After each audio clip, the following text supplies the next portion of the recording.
ఓం శాంతి. ETV life ఆధ్యాత్మిక్ channel ప్రేక్షకులకు స్వాగతం. మాన్సా కార్యక్రమానికి సుస్వాగతం. చూడండి, పూర్వకాలంలో ఉమ్మడి కుటుంబాలు ఉండేవి, జాయింట్ ఫ్యామిలీస్. అందరూ కలిసిమెలిసి ఉండేవాళ్ళు. ఇంటికి పెద్దవాళ్ళు ఉండేవాళ్ళు.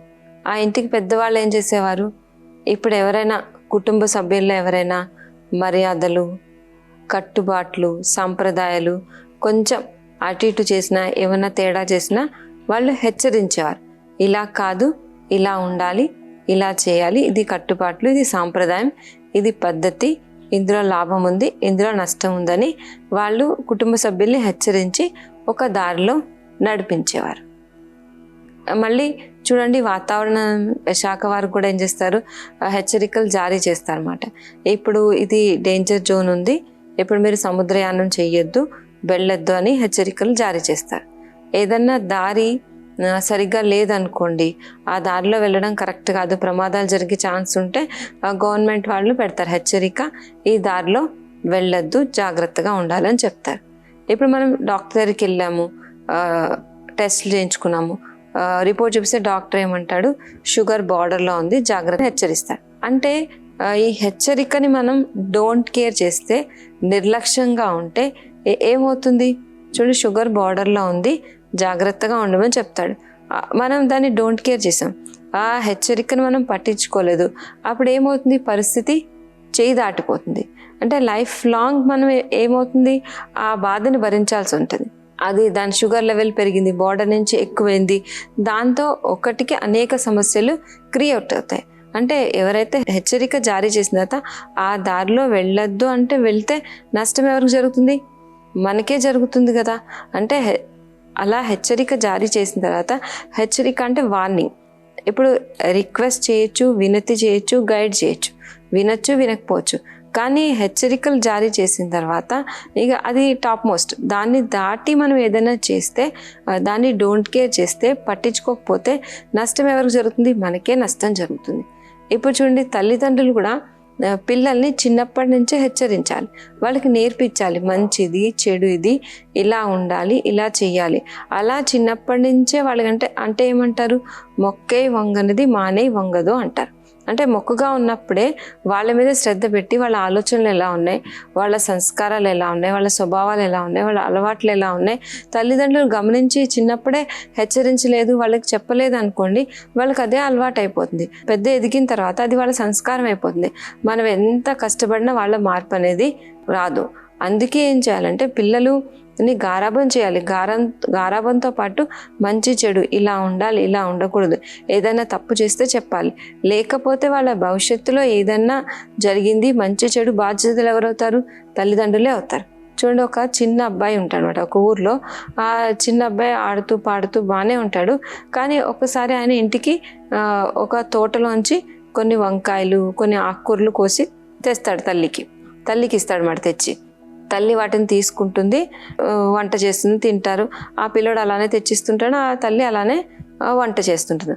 సరే, ఆ అబ్బాయి పెరిగి పెద్ద అయిన తర్వాత ఆయనకు ఒకసారి జైల్లో యావజ్జీవ కారాగార శిక్ష పడుతుందన్నమాట. ఆయన ఒక గజ దొంగ అవుతాడనమాట. గజ దొంగ అయి మొత్తం జీవితం అంతా జైల్లోనే ఉండాలి అని ఆ పనిష్మెంట్ జడ్జి డిక్లేర్ చేసిన తర్వాత అప్పుడు ఆ దొంగని అడుగుతారన్నమాట, నువ్వు ఎవరితోనో మాట్లాడాలనుకుంటున్నావా, ఏమైనా చెప్పాలనుకుంటున్నావా అంటే ఆ దొంగ ఏమంటాడంటే, నేను మా అమ్మతో మాట్లాడాలనుకుంటున్నాను అంటాడు. అయితే సరే అని ఆ దొంగ ముందుకి వాళ్ళ అమ్మని తీసుకొస్తాడు. అప్పుడు ఆ దొంగ వాళ్ళ అమ్మని అడుగుతాడు, చూడు, నేను చిన్నప్పుడు తెచ్చేవాడిని కదా, ఆ తోటలోంచి ఈ తోటలోంచి కూరగాయలు అవి తెచ్చిచ్చేవాడిని కదా, ఎప్పుడైనా నువ్వు నన్ను హెచ్చరించావా, అడిగావా, ఎక్కడి నుంచి తెస్తున్నావు, ఎలా తెస్తున్నావు, ఇది కాదు, ఇలా చేయకూడదు, ఇలా ఉండాలని చెప్పావా, నువ్వు అప్పుడు నన్ను హెచ్చరించి నాకు నేర్పించుంటే ఈరోజు నాకు ఈ గతి పట్టేది కాదు, నాకు ఇది సంస్కారం అయ్యేది కాదు, నేను ఇలా తయారయ్యేవాడిని కాదు అని చెప్తాడనమాట. అందుకనే మనం కూడా పిల్లల్ని తర్వాత ఎదిగిన తర్వాత, వాళ్ళకి వయసు వచ్చిన తర్వాత మనం వాళ్ళకి ఇలా కాదు, అలా కాదు, అయ్యో వాళ్ళు వినట్లేదు, చేయి దాటిపోయారంటే వినరు.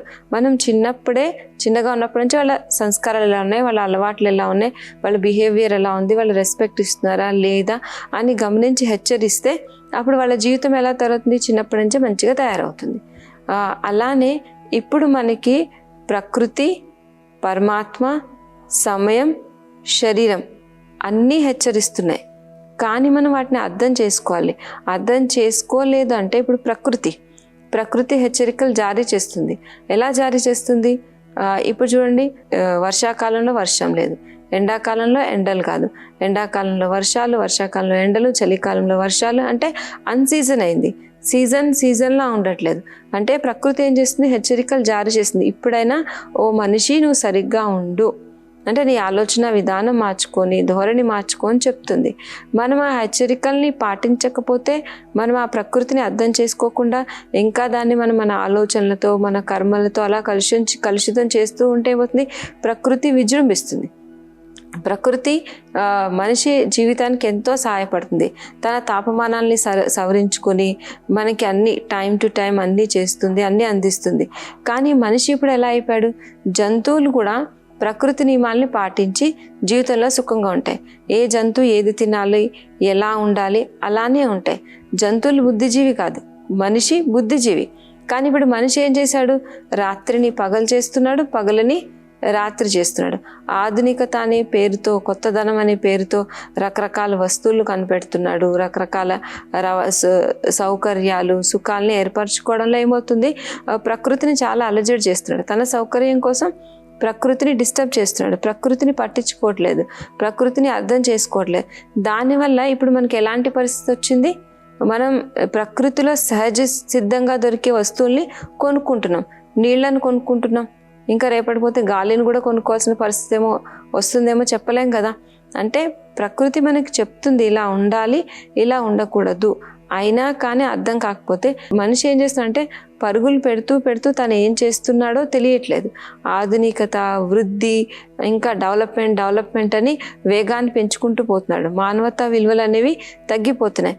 ఎవరితో ఎలా ఉండాలో అలా ఉండట్లేదు. చూడండి, ఇప్పుడు ఇంట్లో ఉన్నారు, తల్లిదండ్రులతో ఎలా ఉండాలి, భార్యతో ఎలా ఉండాలి, పిల్లలతో ఎలా ఉండాలి, అలా ఉంటే వాళ్ళు కంఫర్టబుల్గా ఉంటారు, మనం కంఫర్టబుల్గా ఉంటాం. అలానే మనం కూడా ప్రకృతితో ఎలా ఉండాలో అలా ఉండాలి. ఇప్పుడు చూడండి, మనిషి సైంటిఫిక్గా డెవలప్ అయి తను ఏమన్నా చేయగలనని చెప్పి ఒక పంట పండే భూమిలో 100 పంటలు పండిస్తున్నాడు. కెమికల్స్, ఇప్పుడు వర్షాలను కూడా ఇలా కృత్రిమంగా సృష్టిస్తున్నాడు. కృత్రిమ మేఘాలు, క్లౌడ్స్, కెమికల్ రియాక్షన్స్, దాంతో వర్షాలు కురిపిస్తున్నాడు. అంటే ప్రకృతికి విరుద్ధంగా వెళ్తున్నాడు. ప్రకృతితో ఎలా ఉండాలో అలా ఉండట్లేదు. మరి అలా విరుద్ధంగా వెళ్ళడం వల్ల ఏమవుతుంది? ఆ భూకంపాలు, వరదలు, సునామీలు, ఇవన్నీ అంటే ప్రకృతి సహకరిస్తుంది, మానవ మనుగడకి ఎంతో సహాయం చేస్తుంది.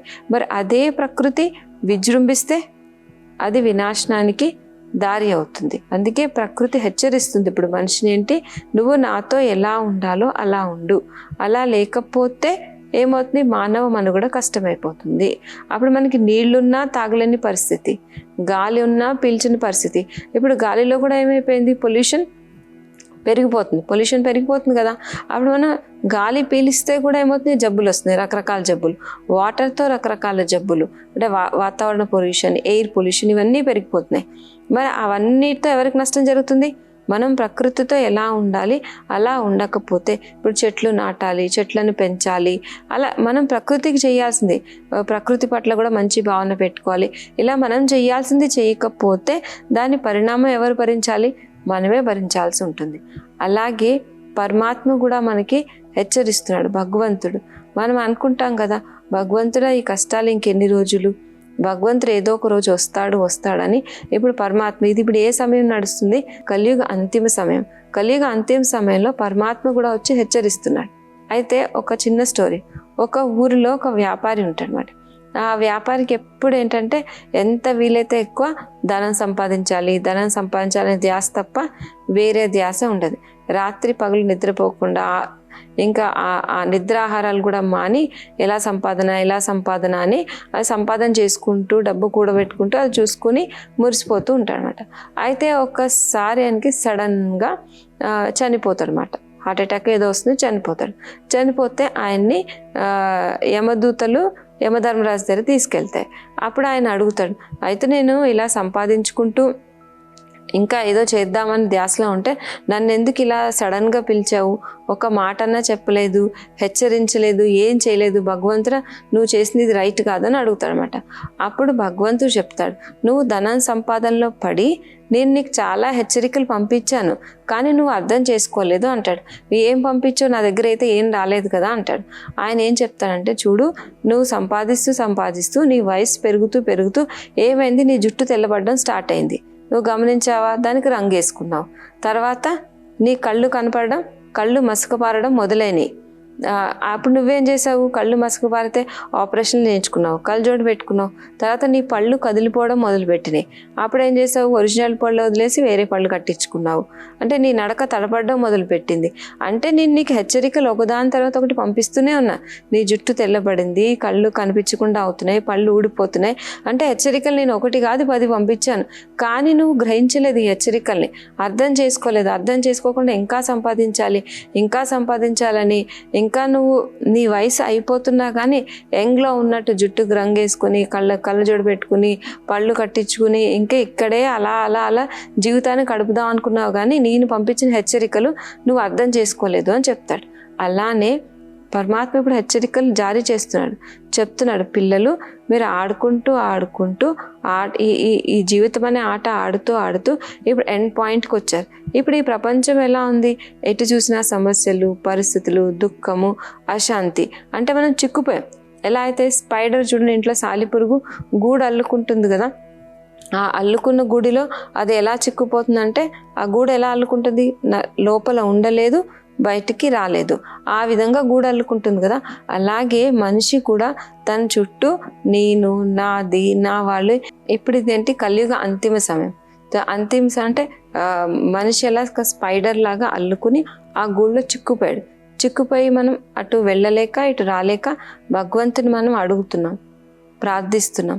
ఇప్పుడు ఆయన మన ముందు నిలబడి ఆ గూడు నుంచి బయటికి రా అని మనకు చెప్తున్నా కానీ, హెచ్చరిస్తున్నా కానీ మనం వినకపోతే అప్పుడు ఎవరికి నష్టం జరుగుతుంది, మనకే నష్టం జరుగుతుంది. అందుకే మనం గుర్తించాలి. అంటే భగవంతుడు వచ్చాడు, చెప్తున్నాడు, మరి ఆయన చెప్పిన ఆధ్యాత్మిక జ్ఞానాన్ని విని ఎంత మనం జ్ఞానం వింటామో, అర్థం చేసుకుంటామో, అంత ఈ గూడు నుంచి ఎలా బయటకు రావాలో అర్థమవుతుంది. ఎంత మనం జ్ఞానం వింటాము, భగవంతుడు చెప్పిన మాటలు విని అర్థం చేసుకుని మననం చేస్తామో అంత మన బుద్ధి లైన్ ఆయనతో క్లియర్గా ఉంటుంది. ఎంత మన బుద్ధి లైన్ క్లియర్గా ఉంటుందో అప్పుడు మనకి ఆయన ఇచ్చే సిగ్నల్స్ అర్థమవుతాయి. సిగ్నల్స్ అర్థమైతే మనం రెడీగా ఉంటాం. లేకపోతే ఏమవుతుంది, సడన్గా మనం వెళ్ళిపోతే అప్పుడు మన అన్ని ఖాతాలు, ఈ రుణాలు ఇవన్నీ మనతో పాటే ఉంటాయి కదా. అందుకే భగవంతుడు ఇచ్చే హెచ్చరికలు మనకు అర్థం కావాలంటే మన బుద్ధిలైన ఎలా ఉండాలి, ఆయనతో క్లియర్గా ఉండాలి. మరి పరమాత్మ హెచ్చరిస్తున్నాడు. ఇంకా సమయం చెప్తుంది. సమయం కూడా ఏం చెప్తుంది, సమయానికంటే ముందు, సమయం ఉన్నప్పుడే చేసుకోవాలని సమయం చెప్తుంది. ఈ రోజుల్లో ఏం చెప్తారు, సమయం మీద ఎలాంటి నమ్మకం లేదు. మనం ఏమంటాం, నిన్నే వెళ్ళాం, మాట్లాడడం బాగానే ఉన్నారు, మంచిగా మాట్లాడారు, అయితే ఈరోజు వాళ్ళు లేరా అని అంటారు. అంటే ఏ క్షణం ఎవరు ఉంటారు, ఎవరు వెళ్తారు, ఏ క్షణం మనది అవుతుంది, ఏ క్షణం మనది కాదు, మన చేతుల్లో లేదు కదా. అందుకే సమయం కంటే ముందే మనల్ని మనం రెడీ చేసుకోవాలి. ఇప్పుడు వెళ్ళాల్సిందే, ప్రతి ఒక్కరూ తిరిగి ఇంటికి వెళ్ళాల్సిన సమయమే. మన సమయం వస్తుంది, మనం వెళ్ళాలి. కానీ వెళ్ళడం అయితే ఎవరు ఆపలేరు. కానీ వెళ్ళడానికి ముందు తయారీ అయితే చేసుకోవచ్చు కదా. ఇప్పుడు సమయం అదే హెచ్చరిస్తుంది. సమయం వచ్చింది, ఏ క్షణమైనా మంది అవ్వచ్చు, మంది కాకపోవచ్చు. ఇప్పుడు నైట్ పడుకున్నాము, ఉదయం మంది అవుతుందని ఏం గ్యారంటీ ఉంది, లేదు కదా. అందుకే సమయం ఏం చెప్తుందంటే, సమయం కంటే ముందే మనం పుణ్యఖాతా తయారు చేసుకుని, జన్మజన్మల పాపాలను పోగొట్టుకుని మన పుణ్యఖాతా తయారు చేసుకుని ఉంటే మనం వెళ్ళిపోయేటప్పుడు ఎలా వెళ్తాం, సంతోషంగా వెళ్తాం. అందుకే సమయం ఏం చెప్తుందో కూడా అర్థం చేసుకోవాలి. ఇంకా శరీరం కూడా హెచ్చరిస్తుంది. శరీరం ఏ రూపంలో హెచ్చరిస్తుంది, రకరకాల జబ్బులు, రకరకాల మానసిక రోగాలు, శారీరక రోగాలు, ఎన్ని రోగాలు ఏంటి, ఎందుకు వస్తున్నాయి, ఇవి కూడా శరీరం జారీ చేసే హెచ్చరికలు. మనం వాటిని పాటించకపోతే ఏమవుతుంది, ఒక రోజుకి మృత్యు అనేది వస్తుంది. కానీ ఆ మృత్యు కూడా ఎలా వస్తుంది, చాలా బాధాకరంగా ఉంటుంది. మనం టైంకి తినాలి, టైంకి పడుకోవాలి, ఏది తినాలో అది తినాలి, ఎలా ఉండాలో అలా ఉండాలి, ఎంత ఆలోచించాలో అంత ఆలోచించాలి. అంటే మన మనసు పైన మనకి నియంత్రణ లేదు, కంట్రోలింగ్ లేదు. అవుట్ ఆఫ్ కంట్రోల్ అయిందంటే శరీరం కూడా మనకి సహకరించదు, సమయానికి ఉపయోగపడదు. ఇప్పుడు చూడండి, వాళ్ళు గుర్రం స్వారీ చేస్తారు కదా, హార్స్ రైడింగ్ చేసే వాళ్ళు ఎలా ఆ గుర్రాన్ని చాలా ప్రేమగా సంభాలిస్తారు. దానికి ఎలా టైంకి గడ్డి పెట్టడం అన్నీ చేయడం, సంభాలిస్తే ఆ గుర్రం ఎక్కినప్పుడు వాళ్ళని మంచిగా తీసుకువెళ్తుంది. వాళ్ళ ఆ గుర్రంతో సరిగ్గా లేరనుకోండి, సమయానికి ఆ గుర్రం ఏం చేస్తుంది, రేస్లో వెళ్ళిన తర్వాత కింద పడేయచ్చు. అలాగే ఆత్మ ఈ శరీరం అనే రథంలో ఉంది కదా, అందుకే ఈ రథాన్ని కూడా పట్టించుకోవడం ఎవరి బాధ్యత, మన బాధ్యత. అందుకే టైంకి పడుకోవడం, టైంకి తినడం, ఏది తినాలో అది తినడం, ఎలా ఆలోచించాలో అలా ఆలోచించడం. ఇప్పుడు అన్నెసరీ ఎక్కువ ఆలోచించినా మనం సాధించేది ఏమన్నా ఉందా, మనకేమన్నా వస్తుందా, ఏం రాదు కదా. అందుకని ఏది ఆలోచించాలి, ఎలా ఆలోచించాలి, ఎంతవరకు ఆలోచించాలి, ఎప్పుడు ఎలా ఉండాలి, ఎలా మాట్లాడాలి, ఈ అన్ని విషయాల మీద శ్రద్ధ వహించకపోతే అప్పుడు మన శరీరం కూడా సమయానికి సహకరించదు. ఇంకా సంబంధాల్లో కూడా ఇప్పుడు ఎలా అయిపోయింది, స్వార్థం అనేది పెరిగిపోయింది. స్వార్థం అంటే నేను, నాది, నా వరకే. అప్పుడు మనం ఇలా మనిషి స్వార్థపూరితంగా ఎప్పుడైతే అయిపోతాడో సంబంధాలు ఎలా అయిపోయినాయి, బంధనాల్లా మారిపోతున్నాయి. బంధన సంబంధం సుఖాన్ని ఇస్తుంది, బంధన ఏమిస్తుంది, దుఃఖాన్ని ఇస్తుంది. అందుకే సంబంధాలు అంటే ఇప్పుడు ప్రకృతి హెచ్చరిస్తుంది, సమయము హెచ్చరిస్తుంది, భగవంతుడు చెప్తున్నాడు ఇప్పుడు ఇది అంతిమ సమయము, పిల్లలు కొంచెం టైం తీసుకోండి, నేను చెప్పిన మాట వినమని భగవంతుడు కూడా మనకి గైడ్ చేస్తున్నాడు, హెచ్చరికలు పంపిస్తున్నాడు.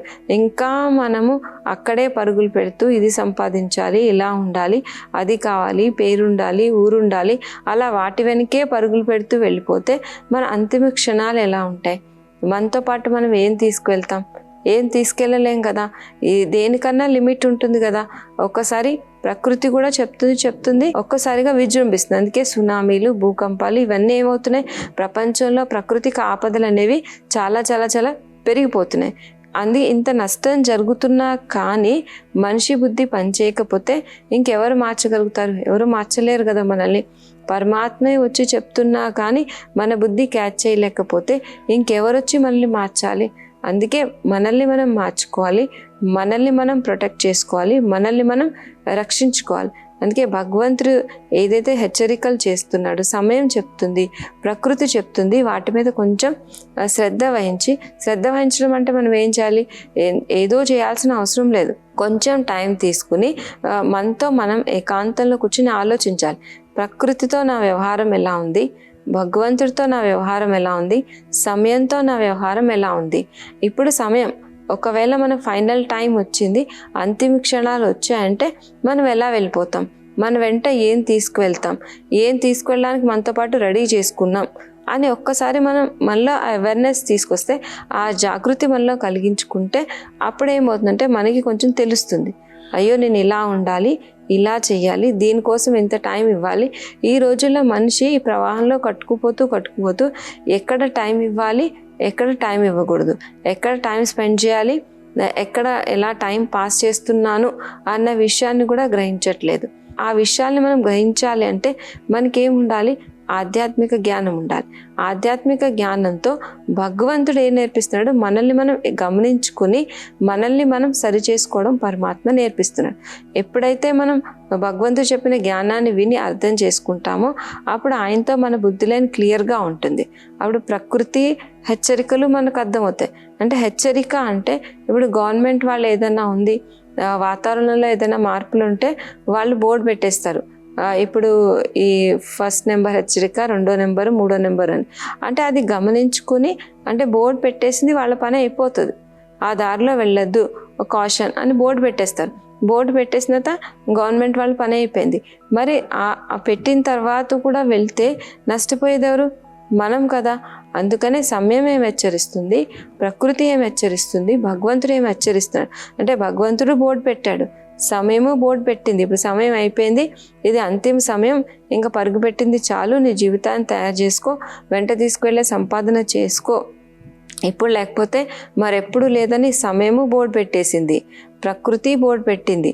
ప్రకృతి ఏమంటుంది, ఇంకా నువ్వు ఇలానే కెమికల్ రియాక్షన్స్, ఆధునికత, డెవలప్మెంటు, సౌకర్యాలు, సుఖాలు అని ఇలా పరుగు పెడుతూ ఉంటే నా దగ్గర ఉన్న వనరులు అన్నీ అయిపోయినాయి, ఇంక నా దగ్గర ఏం లేదు, ఇప్పుడైనా సరియో అని ప్రకృతి మనకి నేర్పిస్తుంది. మరి వీటన్నిటిని అర్థం చేసుకోకపోతే మన జీవితం ఎలా ఉంటుంది? ఇంకా మన జీవితం ఎలా ఉంటుంది? హెచ్చరికలు అర్థం చేసుకోకపోతే జీవితంలో సాధించేది ఏముండదు, నష్టమే జరుగుతుంది. అప్పుడు మనం ఎంత పశ్చాత్తాపడినా బాధపడినా ఎవరు ఏం చేయలేరు. అందుకే మనం అర్థం చేసుకోవాలి. అర్థం చేసుకుని కట్టుబాట్లలో, సాంప్రదాయాల్లో, పద్ధతిలో మనం ఎలా ఉండాలో అలా ఉండి మన జీవితాన్ని తయారు చేసుకోవాలి. ఇప్పుడు లేకపోతే మళ్ళీ ఛాన్స్ ఎప్పుడు ఇంకా రాదు. అందుకే భగవంతుడు కూడా కొంచెం సమయం ఇచ్చి మన జీవితాన్ని మనం సరి చేసుకుని ఆ హెచ్చరికల్ని పాటిస్తూ ఆ డైరెక్షన్స్ని అర్థం చేసుకుంటూ మన లైఫ్ తయారు చేసుకుని మనతో పాటు అనేక మంది జీవితాలని తయారు చేసి వాళ్ళకు కూడా వీటిని అర్థమయ్యేటట్టు. ఎందుకంటే మనిషి దగ్గర సమయం లేదు కదా, దేన్ని పట్టించుకోడు, అన్నిట్లో డోంట్ కేర్గా ఉంటాడు. ఎంత మనలో నిర్లక్ష్యం అనేది ఎక్కువ ఉంటుందో, డోంట్ కేర్గా ఉంటామో, లాస్ట్కి మనం ఎంత పరిగెట్టినా మనం ఏమీ సాధించలేం, మనం ఏ ప్రాప్తిని పొందలేం, ఏ సుఖాన్ని పొందలేం. సౌకర్యాలు వేరు, సుఖం వేరు. సౌకర్యాల్ని సాధించవచ్చు కానీ సుఖాన్ని సాధించగలమా?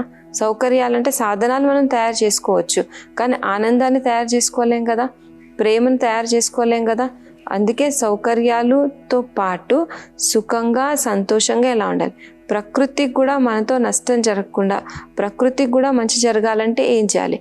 సమయానికంటే ముందు మనల్ని మనం తయారు చేసుకోవాలంటే ఏం చేయాలి? భగవంతుడు ఏం చెప్తున్నాడు, మనలో ఎలాంటి మార్పులు తెచ్చుకోవాలి, అలా మనం చిన్న మార్పులు తెచ్చుకుని ఎంత మనం పాజిటివ్ దృక్పథంతో, పాజిటివ్ యాటిట్యూడ్తో ఆధ్యాత్మిక జ్ఞానాన్ని అర్థం చేసుకుని మంచి చెడు తెలుసుకుని ఆ చింతన చేస్తూ ఉంటాము. అప్పుడేమవుతుంది, మన జీవితం చాలా మంచిగా తయారై మనం సుఖంగా ఉండి 10 మందికి సుఖాన్ని ఇవ్వగలుగుతాం. ఈరోజు ఈ ఎపిసోడ్లో ఈ విషయాలు తెలుసుకుందాం. మళ్ళీ వచ్చే ఎపిసోడ్లో మరికొన్ని విషయాలతో కలుసుకుందాం.